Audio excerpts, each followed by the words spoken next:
या मराठा समाजाला फसवण्याचं काम सरकारने केलेलं आहे, हे आता लपून राहिलेलं नाही। जे जुन्या चुका परत करून समाजाला न टिकणारं आरक्षणच दिलं आहे असा संपूर्ण मराठा समाजाची समज झाली आहे किंवा मराठा समाजाला हे कळून चुकलं आहे। आणि सर्व रोष हा समाजाचा आता सत्ताधाऱ्यांच्या विरुद्ध आहे। मताच्या निवडणुकीवर आणि मतावर डोळा ठेवून असे तकलादू निर्णय आणि घेऊन लोकांना फसवण्याचे अनेक उद्योग यापूर्वीही या सरकारने केलेले आहेत। जर हा असा निर्णय मराठा समाजाने घेतला असेल तर आमची मराठा समाजाला विनंती असणार आहे, तुम्ही अशा पद्धतीनं उमेदवार उभे करण्यापेक्षा जो मराठा समाजाच्यासाठी आडवा येतो आहे त्याला आडवा करण्यासाठी मतदान करा, एवढं समाजाने करावं, त्याला आडवं करावं निवडणुकीत। पण अशी उमेदवार उभं करणं हे लोकशाहीला मला वाटतं की किंवा तुमच्या मनातला राग हा काढण्यासाठी त्याचा उपयोग फार काही होणार नाही।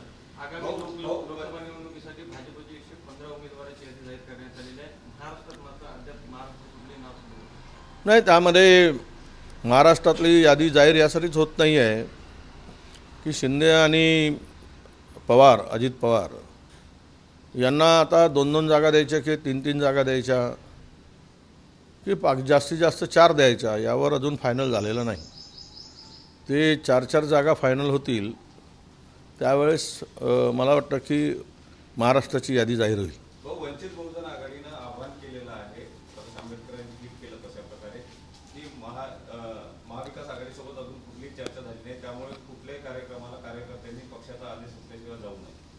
नाही, आता आमची चर्चा झाली, 2 दिवसामध्ये 3ही पक्ष प्रकाश आंबेडकर साहेबांशी बोलतील आणि मला फार तर 6 तारखेपर्यंत 5 किंवा 6 तारखेपर्यंत हा तिढा पूर्णतः महाराष्ट्रात सुटलेला दिसेल असं मला वाटतं। अमित शहा येत आहे विदर्भाच्या दौऱ्यावरती, त्यामुळे भाजपच्या कार्यकर्त्यांना कुठेतरी बळ मिळणार आहे आणि उद्या 4 तारखेला या ठिकाणी राष्ट्रीय अधिवेशन देखील होत आहे, त्यामुळे कार्यकर्त्यांमध्ये उत्साह आहे आणि अधिकच्या जागा निवडून आणण्यासाठी प्रयत्न असल्याचा भाजपकडून दावा केला।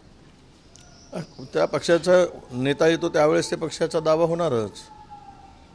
आता देशाचे पंतप्रधान येऊन गेलेत, अर्ध्या खुर्च्या रिकाम्या होत्या, भाषणं सुरू असताना नेत्यांचे महिला उठून जात होत्या घोडक्याच्या घोडक्याने।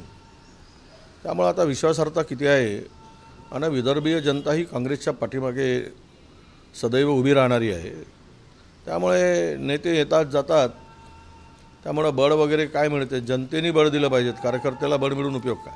रिफायनरी विरोधी जे आहेत कोकणातले त्यांनी अशी भूमिका घेतलेली आहे की महाविकास आघाडीने जर आपल्या जाहीरनाम्यामध्ये याचा रिफायनरीचा विरोध दर्शविला नाही तर आम्ही त्या ठिकाणी रत्नागिरीमध्ये आपला उमेदवार देऊ, त्यांना सहकार्य करणार।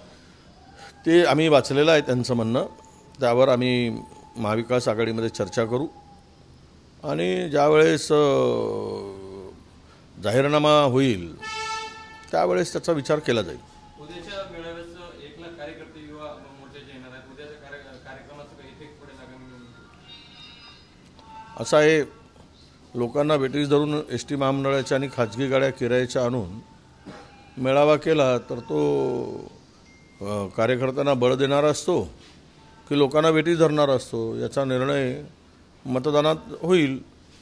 आता 1 लाख आणतात, 50,000 आणतात, किती आणतात, किती युवा येतात, तो पक्षाचा त्यांचा कार्यक्रम आहे। जेवढा निवडणूक फंड त्यांच्याकडे आहे ते 1 लाख काय 2 लाखही आणू शकतील, माणसं आणायला काय, जेवढ्या गाड्या जास्त लावतील तेवढे लोक जास्त येतील। पण ते गाड्या लावून आणि गाडीत बसवून खाण्यापिण्याची सोय करून लोक आलेले हे काही पक्षाबरोबर मजबूतीने उभे राहतात असा आमचा अनुभव नाही आहे। आमदार संजय गायकवाडनी त्या मुलाला जो व्हिडिओ व्हायरल झाला त्या मुलाला मारहाणीची कबुली दिली आहे, मात्र अद्याप त्याच्यावरती कुठली कारवाई झाली? कोणी? आमदार गायकवाड। आमदार गायकवाडांनी एका मुलांना मारहाण केल्याचा एक व्हिडिओ व्हायरल झाला होता आणि वागणकाबद्दल ते वादग्रस्त आणि जमिनी संदर्भात वादामध्ये, मात्र त्या मुलाला मारण्यास त्यांनी कबूल दिले, मात्र कारवाई झाली नाही. नाही, असं आहे की कारवाई करणं हे पोलिसांचं काम आहे. सरकार कुणावर कारवाई करते? बेताल वक्तव्य करणाऱ्यावर कारवाई करते का? गुंडांना संरक्षण देणाऱ्यावर कारवाई होते काय?